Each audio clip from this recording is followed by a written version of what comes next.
మంచి వాతావరణం ఉంది.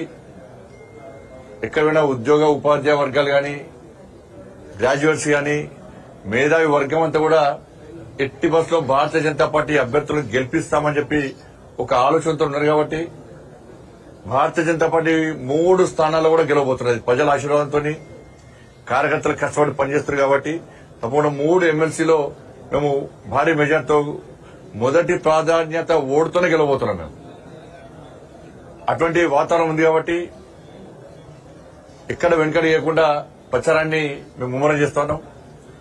ఎందుకంటే ఈ తెలంగాణ రాష్ట్రంలో అతి తక్కువ సమయంలో ప్రజా వ్యతిరేకత చూరగొన్న పార్టీ కాంగ్రెస్ పార్టీ. ఈ ఎన్నికల్లో కూడా ఉద్యోగ ఉపాధ్యాయ వర్గాలు గాని, నిరుద్యోగ యువత గాని ప్రతి ఒక్కరు కూడా కాంగ్రెస్ పార్టీకి గుణపాఠం చెప్పాలంటే ప్రత్యామ్నాయం భారతీయ జనతా పార్టీ. కాబట్టి భారతీయ జనతా పార్టీకి ఓటేసి గెలిపిస్తామని చెప్పి ఒక నిర్ణయానికి ఆల్రెడీ వచ్చారు. ఎందుకంటే బీఆర్ఎస్ పార్టీ పోటీ చేద్దామంటే అభ్యర్థులు కరువేరు. కాంగ్రెస్ పార్టీకి టీచర్స్ ఎమ్మెల్సీలో అభ్యర్థి కరువేడు.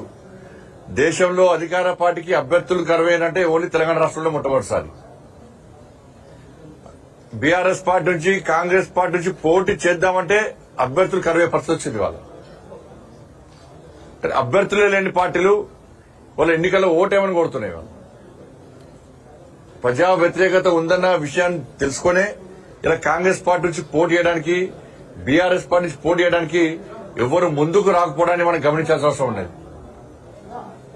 ఎందుకంటే అన్ని వర్గాలు కూడా కాంగ్రెస్ పార్టీ మీద ఆగ్రహంతో ఉన్నాయి, నిరాశతో ఉన్నాయి.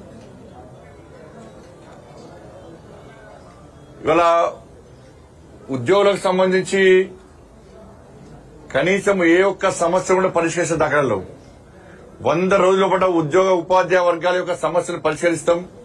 కేసీఆర్ ఇది చేసిండు, అది చేసిండు, కాబట్టి మేము చేస్తే ఇంకా ఇది చేస్తామని చెప్పి ఇవాళ ప్రగల్భాలు వాళ్ళకి ఇవాళ 14 నెలల కనీసం వాళ్ళ సమస్యలు పట్టించుకునే దాఖలాల్లో కాంగ్రెస్ పార్టీ ప్రభుత్వం. ఇలా 2023 నుంచి పీఆర్సీ కోసం ఎదురుస్తున్నారు.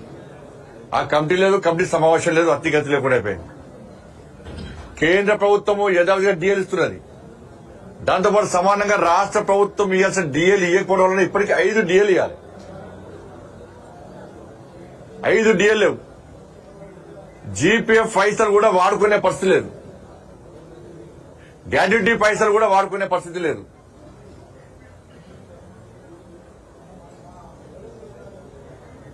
ఇవాళ పదవీ విరమణ పొందినటువంటి ఉద్యోగులు ఉపాధ్యాయులు ఎవరుతున్నారో వాళ్ళు చెప్పులరిగే విధంగా ఇవాళ సెక్రటరీ చుట్టూ తిరిగే పరిస్థితి వచ్చింది. వాళ్ళం కూడా 15% కమిషన్ అడుగుతున్నారు. ఇవాళ కనీసం రిటైర్ అయిన తర్వాత పైసలతో పిల్లల పెళ్లి చేయొచ్చు, పిల్లలకు వ్యాపార పరంగా వాళ్ళ సెటిల్మెంట్ చేయొచ్చు వాళ్ళకు అని చెప్పి ఎదురుచ్చే సమయంలో ఇలా పెళ్లిళ్లను కూడా వాయిదా వేసుకునే పరిస్థితి వచ్చింది కాంగ్రెస్ పార్టీ ప్రభుత్వం వల్ల. ఇలా కేసీఆర్ ఏం చేసిండు, 59 నుంచి అప్పుడు పదవి విరమణ పొందితే పైసలు ఇవ్వాల్సి వస్తుంది, ఆ పైసలు అని చెప్పి భావించి ఏం చేసిండు, 59 నుంచి వయోపరిమితి చేసిండు, దాన్ని 61 చేసిండు. 58 నుంచి 61 చేసిండు. 61 నుంచి ఏమైంది, గత ఏడాది 8,000 మంది రిటైర్ అయిపోయారు. మళ్ళా ఈ ఏడాది 10,000 మంది రిటైర్ కావడానికి సిద్ధంగా ఉన్నారు. వీళ్లకు 11,000 కోట్ల రూపాయలు ఇవాళ చెల్లించాల్సి ఉంది. వాళ్ళ కాంగ్రెస్ పార్టీ ఏం చేస్తుంది, మళ్ళా ఎన్నికల తర్వాత 61 నుంచి 65 చేసే ప్రయత్నం చేస్తున్నది. అంటే ఇక నిరుద్యోగులకు ఉద్యోగాలు రావిగా, ఉద్యోగాల కోసం ఎదురు చూసే పరిస్థితి లేదు. 61 నుంచి 65 చేయాలని కాంగ్రెస్ పార్టీ చేస్తున్నది. 11,000 కోట్ల రూపాయలు చెల్లించడానికి పైసలు లేవు. కాబట్టి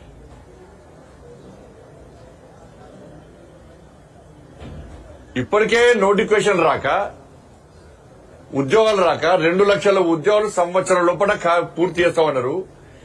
కేవలం 25,000 ఉద్యోగాలకు నోటిఫికేషన్ ఇచ్చి 56,000 ఉద్యోగాలు మేము నియమించామని చెప్పి ఇవాళ కాంగ్రెస్ పార్టీ చెప్తున్నది.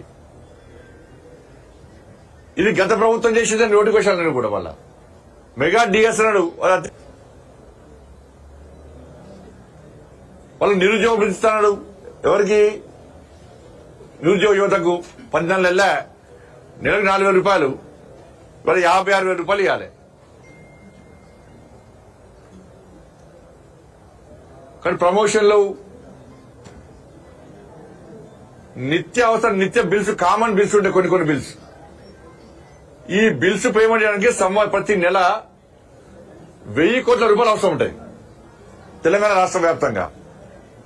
ఈ 1000 కోట్లు ఇవ్వకుండా కేవలం పరిమితి విధించి సీలింగ్ పెట్టి కేవలం 300 కోట్లు మాత్రమే రిలీజ్ చేసే విధంగా ఇలా పరిమితి విధించింది వాళ్ళ. మరి మిగతా పైసలు ఎవరు? హెడ్ మాస్టర్ కట్టుకోవనా, టీచర్లు కట్టుకోవనా, స్టూడెంట్స్ కట్టుకోవనా? దాంతోపాటు మెడికల్ బిల్స్ గాని, జీపీఎఫ్ గాని,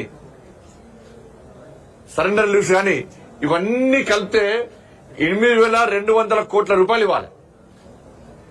8,200 కోట్ల రూపాయలు లేవు కాబట్టి కనీసం జీపీఎఫ్ పైసలు వాళ్ళు దాచుకున్న పైసలు కూడా వాడుకునే పరిస్థితి లేదు ఇవాళ.